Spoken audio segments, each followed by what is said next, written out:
Veliki pozdrav i dobrodošli na novo izdanje emisije Oni vole Srbiju. Nalazimo se u Novom Sadu, a naš današnji gost je Džon Meri. Da ne gubimo vreme, idemo da ga upoznamo i da čujemo njegovu priču.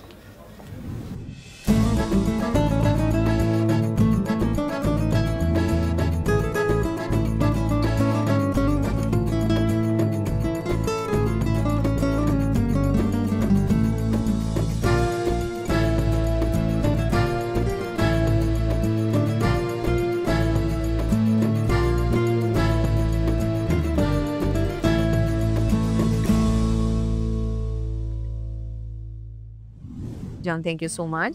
It's an honor. It's a pleasure to have this conversation with you. And I need to make a compliment. Great styling, great outfit, man. Thank you. Great now. I mean, I was surprised actually. And I told you remind me a little bit to Italian soccer players, super stylish. You like fashion, right? I love fashion. I don't like it. I love it. Great. You don't like it? You love it. Great. That's nice to hear.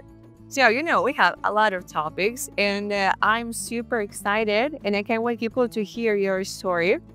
And we will talk about your beginnings, including about your journey. You had a super crazy and super great journey.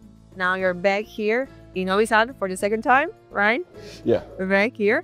Now let's go back and talk about, the beginnings. And first of all, I have a question. Because everybody, when we talk about you, we're saying you're from Cameroon. Okay. But you're Nigerian, actually, right? So tell me more about this. So, well, I'll put it this way. I'm Nigerian, born Nigerian. So,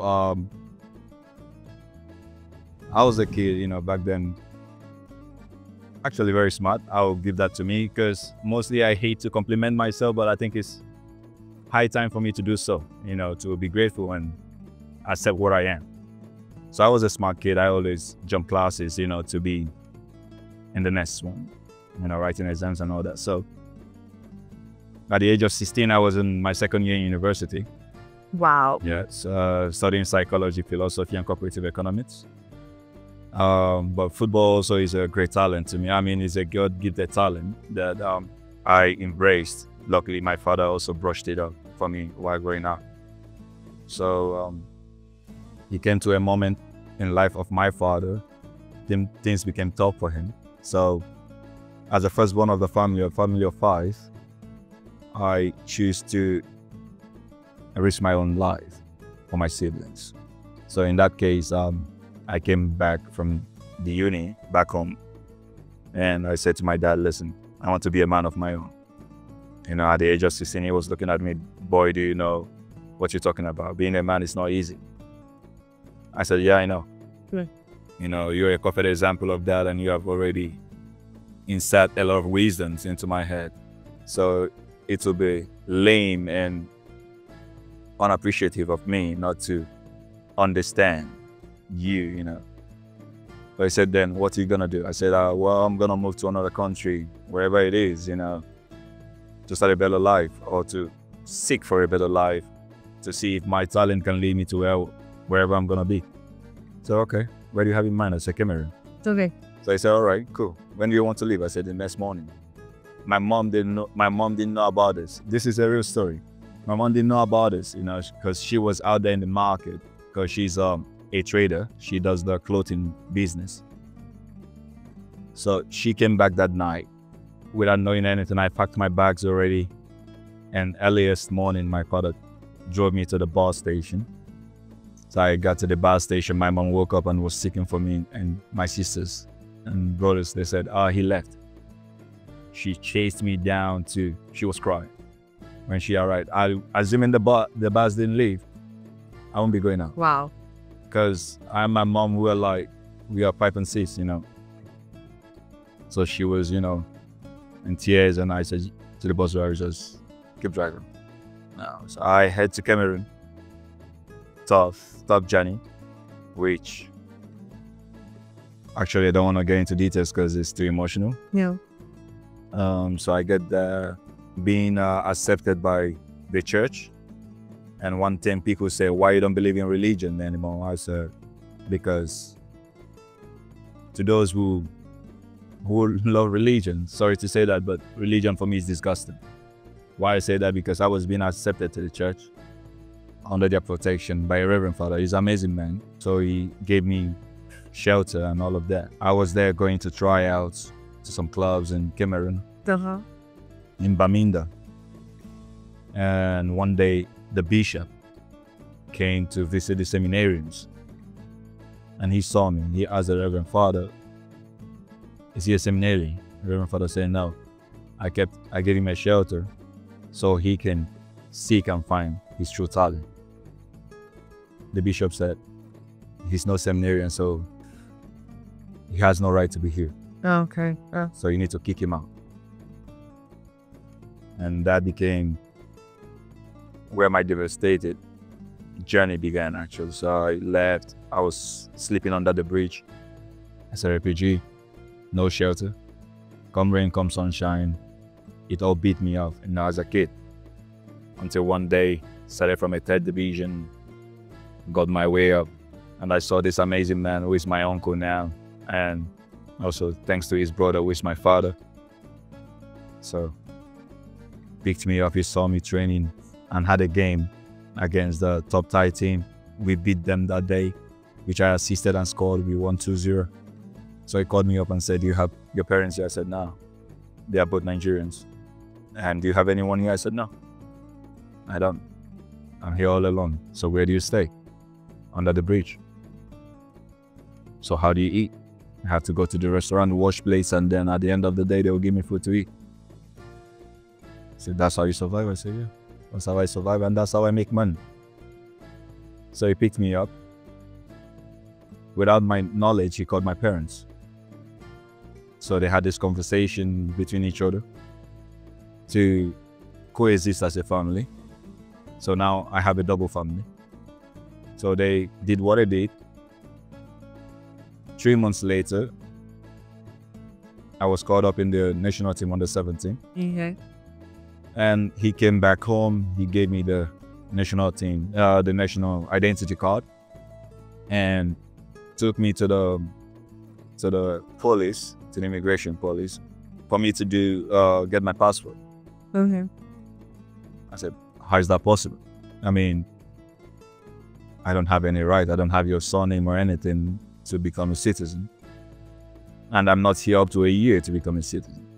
He said, "Don't worry about it. Everything's been sorted out with your family." So I look at the name, and saw Džon Meri, Uzebunam Honey. So who's the son? So that's our surname. My brother is your father, and then now I'm your uncle. Well, I busted into tears because, in life you never believe there are good people. You walk around, people, beautiful outlooks, but inside they are full of evil and deceit, Try to take and take and take without knowing how to give and not to receive, just to give and be grateful. So that was one of the greatest moments I have in my life, and realizing that as bad people can be, there is always good ones. They are out there, they are like angels, you don't see them coming, they will just come in disguise and turn your life around. So here we go. After that, I had a great tournament, and the first club that came for me was Lausanne, I think from Switzerland. I went to the embassy, they said I have to wait for 15 days. Lausanne said they need me in 3 days. So it didn't work out. And there I moved to Thailand. So my journey began in Thailand. Started with the academy in Buriram. From there, I moved to other couple of clubs in Thailand. And this guy came up and said, his name is Ogi Nkarishi. I need to mention him because he's been out there on social media. I mean, if you search me on Google, you'll see him. There's some posts that they said I'm my age and how can someone be born, born into different countries. It's out there in Google. And that's the story now. You can see how it became this kind of confusion between parents. I had no idea of all this. So this Karishi Kogian called up and said he wants to bring me to Voivodia. If I come, I'm going to sign. And I'm going to have a signing fee that Adele will be paid 5,000 euros. I came. Oh, I was huge. I was 95 kilos. Okay. So I was huge, but fast and very strong. So I came, they saw me, they said, "Oh, he's fat." So there in Asia, it wasn't a problem, because as far as I'm scoring goals, they don't care how I look. I came here, you know, Europe is Europe. You have to look some certain way. You have to look whatever. I mean, I call it sexy football. Okay. Interesting. Yeah, you have to have the abs. You have to, you know, look some certain ways, whatever it is. David To Beckham. be super fit. Okay. Yeah, good. David Beckham style. I mean, I Okay. call it like models, you know. So they said, well, we have to put him on trials. I landed in Serbia, and the next morning I had a friendly game. So 24 hours of flight, Okay. playing game the next morning, scored, and the fans went crazy. Mm-hmm. You know, damn, he's fat, but he can run, he can score. You know, why wouldn't the fans fell in love with me then? I don't know about now, but I know there are a lot of them who were in love with me, and I love them so much. So the coach called me and said, "Son, I like you. And here in Serbia, I'm gonna take you as a son, and you have to listen to everything I say." I said, "No problem, coach. Tell me what you want. I want you to lose 10 kilos. Fair enough, I think. I was fair. 95 kilos I got." So he said, "I want you to lose 10 kilos. Would you believe I tell you I lose 10 kilos in 3 weeks? Wow, ambitious. Oh, it's a story here well known by fans. In 3 weeks, I lost 10 kilos. Wow.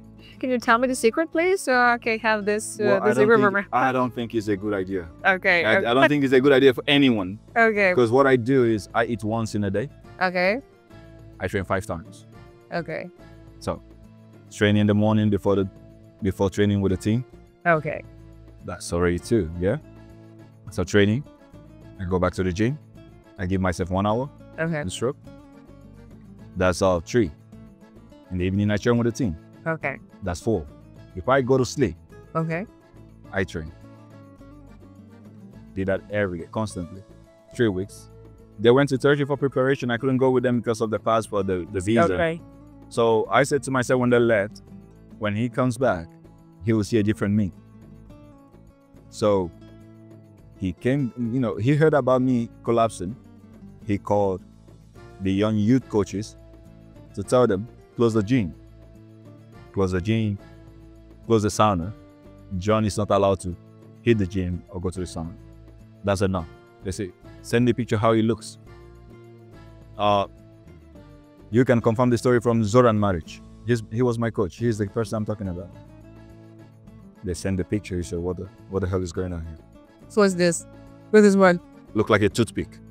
Then guy who was like this, huge with the belly and all of that. I went like this. I said, no more hard trainings for him. Go easy. 2 days for them to, you know, for them about to come back to Serbia to start up, I think, 2 weeks training before the game they have against Mladost Lučani. I went to have a game with a youth team there in Voždovac. He said, no, John should not play this game. He had the feeling that something is going to happen. But as a kid, I refused. I said to the coach, tell Dad that I'm going to play this game. You know, I've noticed that you are like this because when you were a kid, when you moved from Nigeria to Cameroon, you were 16 years old and you were super determined. So for you, it's not a problem to have a challenge. If you want something, you're the type of person that come and get it. When I set my eyes there on something, oh, that's mine. I mean, you can take it from me. It might take a lot of time, but he's surely mine, for sure. So I went. I scored a goal. And then I can shoot from 35 meters. Very strong. I set the ball to shoot, and the players slide me, the ball, everything. I hit. ACL rupture. Oh. So I don't know what's ACL, you know, because I didn't study in that lane. So I was feeling pain, and the coach wanted to change me because he said, "Do you hate?" You know, the physio asked me, You heard any sound when you fell? I said, yeah, right here.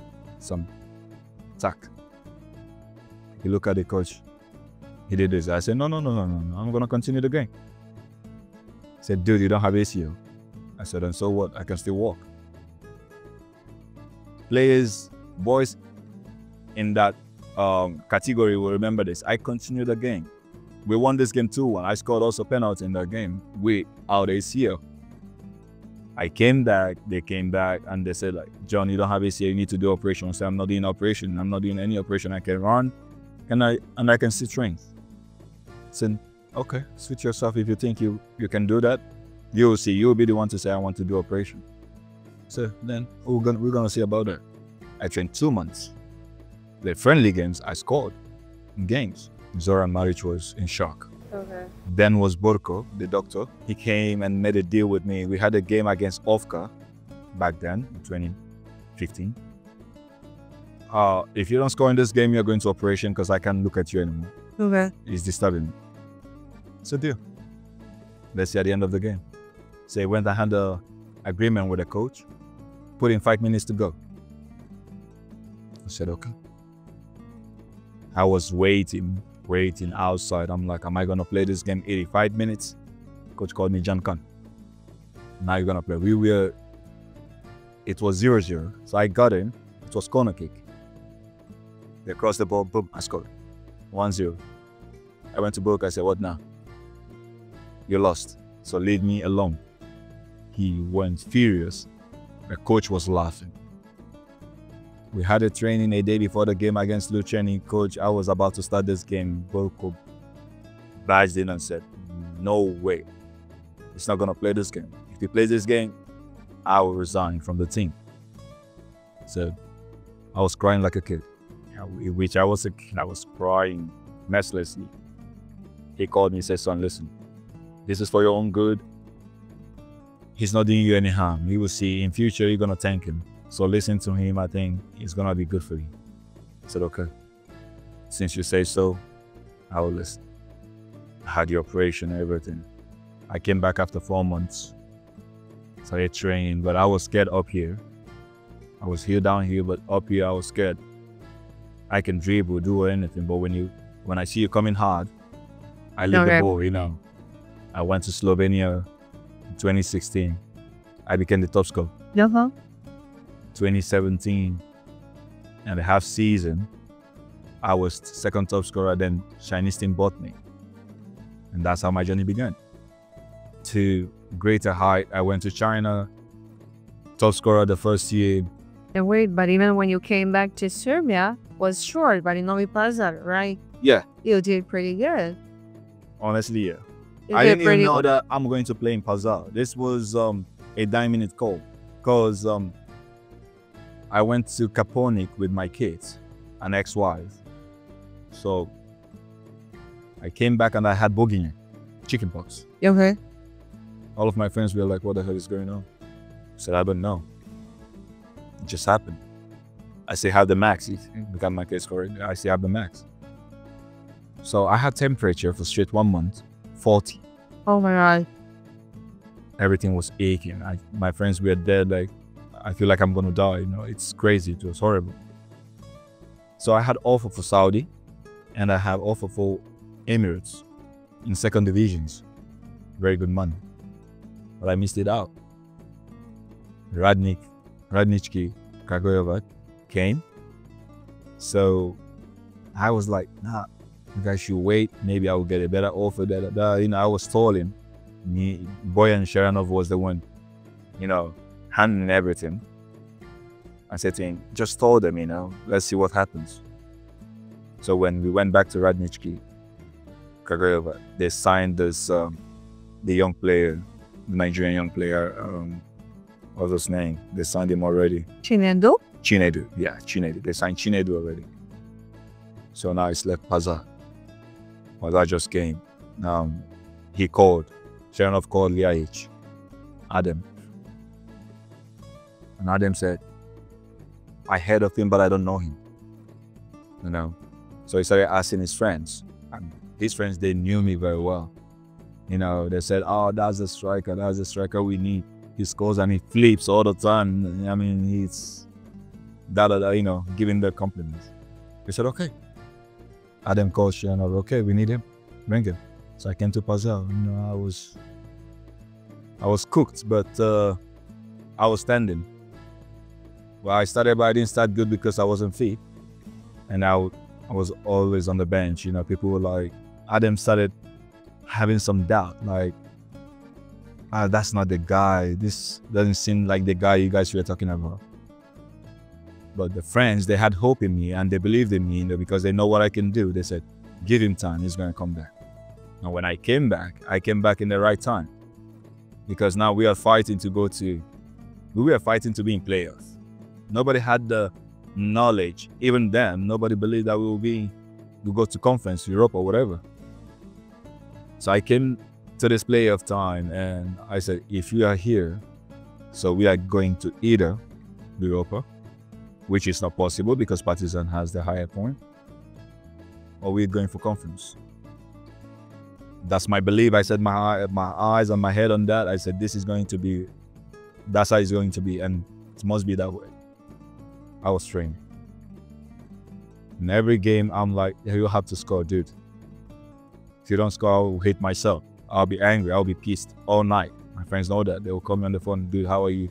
I'm like, just leave me alone.